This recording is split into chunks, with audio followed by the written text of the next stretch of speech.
সবাইকে সামনের 2 সপ্তাহে আমাদের অনেকগুলো অ্যাডমিশন এক্সাম আছে, তো এগুলো আমরা কীভাবে ম্যানেজ করবো এটা নিয়ে তোমরা কোয়েশ্চেন আস্ক করতেছিলে। তো আজকের ভিডিওটা হচ্ছে এটা নিয়ে।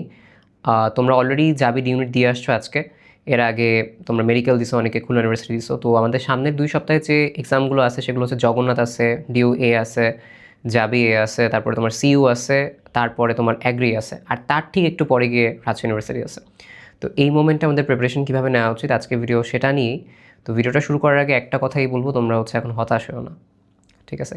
কেন বলতেছি হতাশ না হইতে, একটু কথাটা শোনো।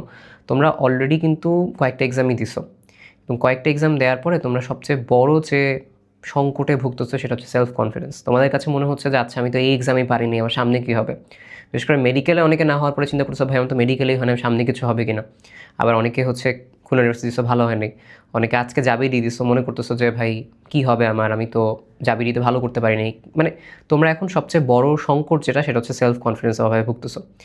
বেশিরভাগ স্টুডেন্টরা এটাতেই আসলে প্রবলেম, মানে এটাতে স্টাক হবে। আমি তোমাকে এতটুকু বলতে পারি, সামনের যে এক্সামগুলো আছে ঢাবির কিছু স্পেসিফিক টপিক বাদে বেশিরভাগ ভার্সিটিতেই তোমার টপিকগুলো 70-80% কমন, এবং অলরেডি তোমার পড়া হয়ে গেছে। তুমি যদি জাবি ডি নিয়ে থাকো, মেডিকেল প্রিপারেশন নিয়ে থাকো, তোমার অলরেডি অনেক কিছু পড়া হয়ে গেছে।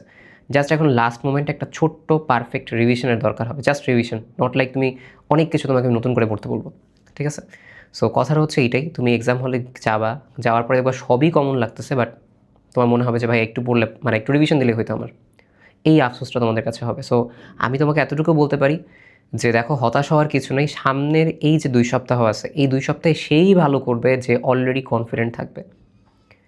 কারণ সবাই হতাশ, অনেকেই পারে, বাট যে হতাশ সে রিভিশন কম দিতে পারবে, সে হতাশ হবে, দাগাইতে সে, মানে সে এক্সামই দিতে তার মন যাবে না, তার জন্য সে চান্স পাবে না। কিন্তু তুমি যদি বাই চান্স এখানে একটু কনফিডেন্সের সহকারে দাগাইতে পারো, তোমারই চান্স হবে ইনশাল্লাহ। সো আমি তোমাদের একটা কথাই বলবো, সামনের দিনের 2 সপ্তাহে পড়া শুধুমাত্র নলেজ ডিপেন্ডেন্ট না। অনেকে এক্সাম দিয়ে তোমরা অনেক হাঁপায়ে গেছো, অনেক বেশি ফ্রাস্ট্রেটেড, এক্সহস্টেড লাগতেছে, অনেক বেশি যে টায়ার্ড লাগতেছে, মেইন কথা যে ভাই কবে হবে। বাট বিশ্বাস করো, এই বছর অ্যাডমিশন এক্সামগুলো একটু কাছে দিয়ে তোমাদের টায়ারসাম ওয়ার্কটা আমার মতে একটু তোমাদের লেন্দি প্রসেস কমাবে তোমাদের। আগে এক্সাম অনেক দেরিতে হইতো, মন খারাপ বেশি দিন থাকতো। সো তোমার মন খারাপ করে থাকার বেশি দিন লাগবে না, অনেকগুলো সিট আছে সামনে। এটা একটু পড়ো, মানে এটা জাস্ট একটু তুমি রিভিশন দাও, তোমার নতুন কোনো পড়া লাগবে না, ঠিক আছে? তো আমি ফার্স্ট কথা তোমাদের শেষ করলাম। এখন আসো যে প্রত্যেকটা ভার্সিটির ক্ষেত্রে আমি কী বলবো। প্রথম কথা হচ্ছে তুমি স্পেসিফিক্যালি 2টা টার্গেট নিতে পারো, এর বেশি না। 2টা বলতে প্রত্যেকটা ভার্সিটিতে গিয়ে টার্গেট নিবো এরকম না। আগে তুমি দেখো যে তুমি কী দিবা, তুমি জগন্নাথ দিবা, নাহলে তুমি হচ্ছে ডিউ এ দিবা, এরকম আর কি, ঠিক আছে? ডিউ এ দিলে তুমি ম্যাথ দিবা নাকি হচ্ছে ইংলিশ দেখাবা, ওইভাবে। অর্থাৎ যেগুলো পর এক্সাম, সেই এক্সামের মধ্যে যে কোনো একটা টার্গেট করো তুমি। 2টা টার্গেট করে পড়া খুবই টাফ হবে। বাট এতটুকু বলতে পারি, তুমি যদি ডিউ এ এর প্রিপারেশন নাও, ডিউ এ যদি কেউ দাও, ফার্স্ট টাইমারদের ক্ষেত্রে বলতেছি, তাদের ডেফিনেটলি জগন্নাথ অনেকটাই পড়া হয়ে যাবে। এতটুকু আমি তোমাকে বলতে পারি, অনেক কিছু কমনের মধ্যে পাবা। ডিউ এ তুমি পড়তেছো, জগন্নাথে গিয়ে দেখো পারতেছো, এরকম একটা কথা, ঠিক আছে? সো ডিউ এ হচ্ছে ওই টাইপ অফ কমপ্লিট প্রিপারেশন। এখন এর মধ্যেও বলি, ডিউ এ যারা দিবা, অনেকে বলবে অনেক কঠিন প্রশ্ন, হ্যাঁ ফিজিক্স অনেক হাবিজাবি প্রশ্ন আসে, বইয়ের চেয়ে তো হার্ড আসে, ট্রু, আমি মানি। বাট ঘটনা শুধু ফিজিক্স দিয়ে কি তোমার চান্স হয়? না। ফিজিক্সে অর্ধেক কোয়েশ্চেন দেখো তুমি, কারোর কথা না আসলে, যারা ডিউ এ দিবা সেটা বলছি। সো ওইটা যদি দেখো, তুমি দেখবা 50% 40% কোয়েশ্চেন পারবা তুমি ফিজিক্সের। অন্যগুলো থেকে মার্কস উঠাও না, কেমিস্ট্রি বায়োলজি যারা দিতেছো মেডিকেল, তাও পার হয় এমনি, সমস্যা নেই। তোর নিয়ে কোনো ডিউ নিয়ে আমি আলাদা বলবো আর কি, সমস্যা নেই কোনো। 28 তারিখ এক্সাম, সো এই জন্য আর কি এই অবস্থায় আজকে ভিডিওটা বানাচ্ছি। সেকেন্ড কথা যেটা তোমাদের বলতে চাই সেটা হচ্ছে কি, সেটা হচ্ছে যে ডিউর পরে জাবি এ আছে। তো যারা সেকেন্ড টাইমার, তারা যে কাজটা করতে পারো, তোমরা জাবি এ বা সিইউ বা অ্যাগ্রি যে কোনো একটা টার্গেট করো, ঠিক আছে? সো আমার প্রেফারেন্স হচ্ছে, বেশিরভাগ সবাই অ্যাগ্রি টার্গেট করে, অ্যাগ্রিতে সিট অনেক বেশি, 3637 মতো সিট অ্যাগ্রিতেই আছে। তো আমার কথা হচ্ছে, আমি তোমাকে একটু বলি, তুমি যদি অ্যাগ্রি টার্গেট করো, মানে আমি তোমাকে বলি যারা ম্যাথ করতে চাও, ম্যাথের ক্ষেত্রে বলি, আমি স্কিপ করলাম কি জগন্নাথ বললাম। জগন্নাথ তোমার যে বেসিক প্রিপারেশন আছে সেটা থেকে দাও, জগন্নাথ অনেক বেসিক কোয়েশ্চেন আসে। আমি কোয়েশ্চেনগুলো গিয়ে যতটুকু দেখলাম আর কি, একদম বেসিক যা পড়ছো না ওর মধ্যেই আসবে। জাস্ট এখন কাজ হচ্ছে বইয়ে জাস্ট উল্টাও, বায়োলজির জন্য, ফিজিক্স জন্য একটু সূত্র উল্টাও, মাত্রা বড়, জাস্ট সূত্রের বেসিক অ্যাপ্লিকেশন, এইটাই, বেশি কিছু আসে না। সো যদি তুমি ডেডিকেটেড কোনো ভার্সিটি প্রিপারেশন নিতে চাও, সেই ক্ষেত্রে তুমি একটা কোয়েশ্চেন ব্যাংক নিবা। এবং আমি তোমাকে কী বলছি, সবগুলো ভার্সিটি ডেডিকেটেড তুমি করতে পারবে না, যে কোনো একটা দুইটাকে টার্গেট করতে হবে। যেরকম তুমি একটা টার্গেট করতে পারো অ্যাগ্রি সিইউ, কিন্তু একসাথে টার্গেট করতে পারবো না, পরপর আছে। আবার তুমি টার্গেট করলে ডিউ টার্গেট করতে পারো, বা জেইউ এ টার্গেট করতে পারো, মানে এরকম তুমি ম্যাক্সিমাম 2টা টার্গেট করতে পারো, কমন পার্টে। বাট আমি তোমাকে এখন বলবো যে অ্যাগ্রির প্রিপারেশনটা যেটা আছে ওইটার থ্রুতে তুমি কীভাবে সিইউ ম্যানেজ করবা ওইটা নিয়ে। আর ডিউর কথা তো বললাম আমি ফার্স্ট টাইমার যাদের ক্ষেত্রে, যে বেশি প্যানিক করার দরকার নেই, কোয়েশ্চেন ব্যাংক করে ওইটা বড়। কেউ চাইলে জগন্নাথ ওইটার আগের দিন দিতে পারো, ডিউ এ মেইন প্রিপারেশন রেখে, ঠিক আছে? আচ্ছা, আর জাবি যারা দিবা, জাবি এ ইউনিট, সো ওই ডিউটা মাঝখানে থাকলে জাবি এরও প্রিপারেশন অনেকটা হবে, কেউ যদি ম্যাথ দাও আর কি। আর ডিউ এ রাখলে তোমার জগন্নাথ যেটা সেটা অলরেডি হয়ে যাচ্ছে মাঝখানে রেখে আর কি, সেটা বলতেছি। যারা সেকেন্ড টাইমার বলছি, সেকেন্ড টাইমারের ক্ষেত্রে তুমি যে কাজটা করতে পারো, তুমি অ্যাগ্রির পোর্শনটা একটু ফোকাস দিতে পারো। অ্যাগ্রিতে কী করতে পারো আমি তোমাকে একটু বলি। যারা ম্যাথ দিবা, ডেফিনেটলি যারা ম্যাথে মনে করতেছো হ্যাঁ ম্যাথ দিব, যারা অলরেডি অ্যাগ্রি প্রিপারেশন নিয়ে চিন্তা করতেছো, তারাই অ্যাগ্রির জন্য প্রিপারেশন নিচ্ছ, তাই না? যারা চিন্তা করছো ম্যাথ দিব না, ভাই ম্যাথে একদমই সম্ভব না, ম্যাথ পড়তে গেলে বরং আরও খারাপ করার চান্স বেশি আমার, তোমরা সিউর জন্য যাও। যারা ম্যাথের জন্য চিন্তা করছো ভাই একটু ম্যাথ করলে পারবো, গো ফর অ্যাগ্রি, কারণ অ্যাগ্রিতে অনেক বেশি সিট আছে। সিউতে অনেক সিট আছে, 1000+ সিট আর কি সিউতে। সো এই জন্য বলছি যারা ম্যাথ চিন্তা করছো ভাই ম্যাথ আমি শুরুই করতে পারবো না, দেন গো ফর সিইউ। ওকে, আচ্ছা। সো সিইউর জন্য তুমি প্রিপারেশন নাও, সমস্যা নেই। এরপরে তুমি আরইউ দাও, সমস্যা নেই। যদি বলে ম্যাথ নিয়ে বেশি প্যারা খাচ্ছ, যে সিইউ দেন আরইউ। বাট আমার প্রেফারেন্স হচ্ছে অ্যাগ্রির জন্য ম্যাথ, অ্যাগ্রির জন্য প্রিপারেশনটা নেয়া। কেন বলছি আমি তোমাকে বলি, শোনো। অ্যাগ্রির ফিজিক্স মানে অ্যাগ্রির বায়োলজি আর সিইউ বায়োলজি, মানে এগুলো এখন বললাম না 70-80% সেম, মানে তুমি সামনের যে বায়োলজি পড়বা 70-80% সেমই। সো অ্যাগ্রির জন্য যে বায়োলজি পড়তেছো সিইউর জন্য সেটা হচ্ছে, সমস্যা নেই। সেকেন্ড কথা হচ্ছে অ্যাগ্রির ফিজিক্স বলো, কেমিস্ট্রি বলো, ওইখানে ম্যাথ করতেছো না, বেসিক ম্যাথ। আমি তোমার বলি সিইউর ফিজিক্সে কী আসে জানো? সূত্র আসে, এটা সূত্র কোনটা, এটার মাত্রা বলো, এটার একক বলো, কয়েকটা সূত্রের ম্যাথ আসে সিইউতে। অ্যাগ্রিতে তার সাথে একটু এক স্টেপ আগে আসে, মানে অ্যাগ্রিতে তার সাথে এক স্টেপ বেশি, মানে 1 স্টেপ হার্ডার ম্যাথ মানে ফিজিক্স আসে। একটু কোয়েশ্চেন দেখো, এমন না যে কঠিন, সূত্রের অ্যাপ্লিকেশন জাস্ট হ্যান্ড ক্যালকুলেশন করা লাগে। আর সিইউতে তো আরও সুবিধা, হ্যান্ড ক্যালকুলেশনও করা লাগবে না, কারণ তুমি তখন 100 MS পাচ্ছ ক্যালকুলেটর, তাই না? সো এটা একটা অ্যাডভান্টেজ যদি তুমি অ্যাগ্রির বা মানে ওই অ্যাগ্রির প্রিপারেশন নাও, ফিজিক্স নাও, কেমিস্ট্রি নাও, বায়োলজি নাও, তুমি মোর অন লেস অলমোস্ট অনেক কিছু সিইউতে পারবা, এক্সাম হলে বসে আনসার করতে পারবা, এতটুকু আমি তোমাকে বলতে পারি।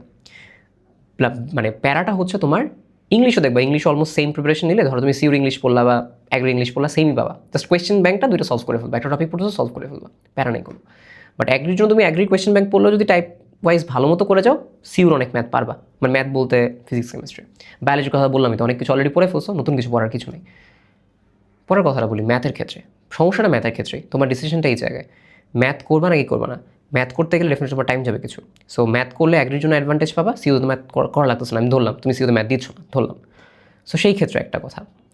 বাট জিনিসটা হচ্ছে যদি কেউ এরকম ডিসিশন নাও চাচ্ছ আমি অ্যাগ্রির জন্য প্রিপারেশন নিচ্ছি, তুমি অলমোস্ট অনেক কিছু সিইউতে কমন পাবা। যদি মনে হয় ভাই ম্যাথ আমি নিতে গেলে খুবই প্যারা খেয়ে যাব, করা সম্ভব না এখন আমার পক্ষে, দেন গো ফর সিইউ, ঠিক আছে? বাট এক্সাম দিবা কিনা, ডেফিনেটলি এক্সাম হলে বসবা, ঠিক আছে? যারা অ্যাগ্রির ফর্ম কিনছো ডেফিনেটলি এক্সাম হলে বসবা, ঠিক আছে? এই হচ্ছে আমার এন্ড থেকে সামনের এক্সামগুলো অ্যাগ্রি আর সিইউ কীভাবে করবা। ডিউ নিয়েও বললাম, ডিউ অলমোস্ট অনেকটা কাছে এসে পড়ছে, ডিউ যারা অলরেডি নিয়েছো প্রিপারেশন জানো কীভাবে নিতে হবে।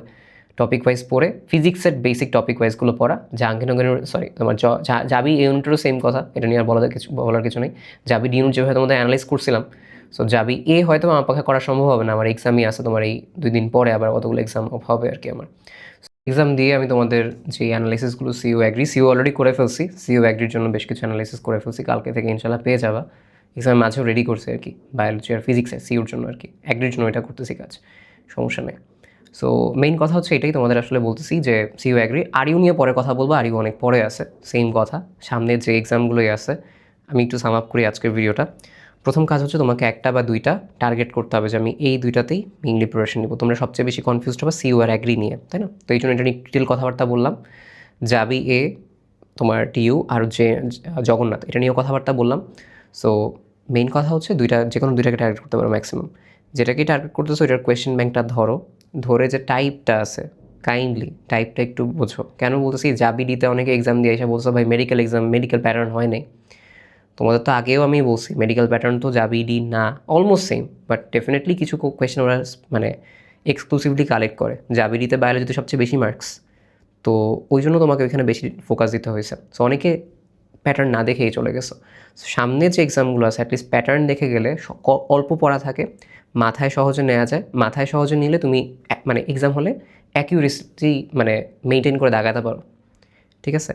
আমার কথার হচ্ছে এইটাই যে সামনে 2টা এক্সামকে টার্গেট করো, যে কোনো মানে একটু সেপারেটে, বুঝছো? অ্যাগ্রি আর সিইউ একসাথে টার্গেট করবে এরকম না, বাট অ্যাগ্রি প্রিপারেশন নিলে আমি তোমাকে বলতে পারি অ্যাডভান্টেজ তুমি সিইউতেও পাবা, বুঝতে পারছো? এটা বলতে পারি, বাট সিইউ নিলে অ্যাগ্রিতে পাবা না, কারণ অ্যাগ্রিতে ম্যাথ আছে, হচ্ছে কথা। সো এটা একটা কথা। সেকেন্ড কথা হচ্ছে কোয়েশ্চেন ব্যাংকটা একটু অ্যানালাইজ করে দেখো। আমি আমার এক্সামের মাঝে যতটুকু সম্ভব আসলে দেওয়ার চেষ্টা করতেছি। সত্যি কথা বলতে প্রফ এক্সাম অনেক পড়া থাকে, বুঝছো? সেই জন্য আসলে করাটা একটু টাফ। তারপরেও যাবি দিতে চেষ্টা করছি আর কি, অনেক কিছু তোমরা আলহামদুলিল্লাহ পাইছো কমন। কমন বলতে কোয়েশ্চেন অ্যানালাইজ করলে তো পাবাই।